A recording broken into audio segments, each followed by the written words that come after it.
ठीक है, रुपए। अगर पूछा कि ओरिजिनल प्राइस को 5% बढ़ा दिया जाए तो मूल्य क्या होगा? ओरिजिनल प्राइस को 5% आप बढ़ाओगे, 5% बढ़ाओगे तो कितना आएगा? 100 को 5% बढ़ाओगे तो 105% हो जाएगा। 105% की वैल्यू आपसे पूछिए, बस इतना सवाल है और कुछ भी नहीं। बोलो आना चाहिए। तो एक तो तरीका है मेरे प्यार भी कि आप मल्टीपल वगैरह चेक करो, टाइम लगेगा। दूसरा तो आने वाला एंड में 5 ही आएगा, 5 ही आएगा मेरे दोस्त। आप बोलोगे हाँ जी सर बिल्कुल सही, ठीक है। 43 दूनी 47 से कटेगा ही कटेगा कि 47 वरना गायब नहीं होगा। 47 से जाएगा 2 बार। मेरे दोस्तों चौका कितना होता है? 3 बार ही जाएगा। 47 दिया 141, 47 दिया 141, तो ये भी 16.5 गुना होगा, 16.5 गुना। बस सवाल 1650, 16.5 की 5 में गुणा करेंगे तो 80 और 2.5 82.5, यानी कि एंड में 2.5 आना है, तो ये वाला ऑप्शन करेक्ट है, ये नहीं। एक आदमी ड्यू डेट से पहले पैसा पे करता है और उसे कितने 21 रुपए की छूट मिली। भुगतान की गई गृह राशि ज्ञात करें, आदमी द्वारा कितना टैक्स पे किया गया है। सवाल के अकॉर्डिंग आपको छूट कितने की मिली है? 21 रुपए की, तो 12% की वैल्यू ही 21 रुपए है। सवाल में ये नहीं पूछा कि आपका हाउस टैक्स कितना आया था, सवाल में ये पूछा है कि आपने हाउस टैक्स कितना जमा किया है। 88% बिल ही पेड किया है आपने, तो यहां 100 की नहीं 88% की वैल्यू निकालनी थी। आंसर 8 से भी कटने वाला होना चाहिए, 11 से भी। 11 से ये ऑप्शन नहीं कटता, 11 से ये कटता है, 11 से ये ऑप्शन नहीं कटता, 11 से ये नहीं कटता, ये उत्तर आ जाएगा। ये 11 से कटता है। 25% और 65% ज्यादा है, इनका अनुपात बताओ। देखिए डाटा बहुत आसान है, जब भी ऐसा सवाल आता है तो हम 100 मान के करते हैं कि माना तीसरी संख्या जो है 100 है, 100 तो दो संख्याएं किसी तीसरी संख्या से 25% और 65, 100 से 65% ज्यादा करेंगे 165, दूसरी संख्या 165 है, तो पहली 25 बार, ये 5 से कटेगा 33 बार, 25:33 आंसर। देखिए 100 में जो भी चेंज आता है वो डायरेक्ट परसेंटेज में आता है, 100 में जो भी चेंज आता है। मैं क्या आ गई, तो आपसे पूछा है बताओ दूसरी संख्या पहली से कितना कम है। ये दूसरी संख्या है, कितना कम है? पहली से 7 कम है।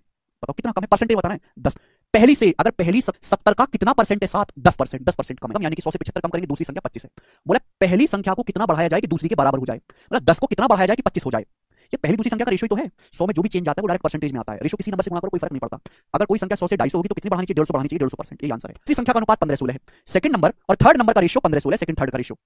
तो आपसे पूछा है पहली संख्या और तीसरी संख्या का एवरेज, फर्स्ट नंबर और थर्ड नंबर का औसत दूसरी संख्या से कितने परसेंट कम या ज्यादा है। बनाने के लिए इस पूरे रेशियो को 12 को 48 बनाना, 4 से गुणा 11 तो 44 हो जाएगा, और ये हो जाएगा इस पूरे रेशियो को 3 से गुणा, 3 से गुणा करेंगे तो 16 3 48 हो जाएगा, ये हो जाएगा 45, 15 45, ये 45 आ जाएगा। यानी कि ये रेशियो होगा तीनों संख्याओं का।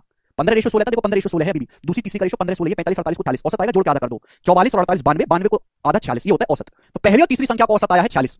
बोला है ये दूसरी संख्या से कितना परसेंट कम या ज्यादा है, तो आप बोलोगे हाँ जी सर बिल्कुल सही, और परसेंटेज में कितना इंटू 100%, ठीक है जी। 5 से चला जाएगा 20/9, तो 20/9 क्या आएगा? अप्रॉक्स 2.22 आएगा लगभग। ए में 6 लीटर पानी है, बी में 5 लीटर पानी है। टैंक ए में पानी की जो क्वांटिटी है वो 30% बढ़ाई जाती है, 30%। तो भाई साहब 6 का 30% कितना होता है? 6 का 30% होता है, 6 का 30% 180% हो गया 1.8, 6 का 30% 1.8 होता है, 0.8 7.8 हो गया।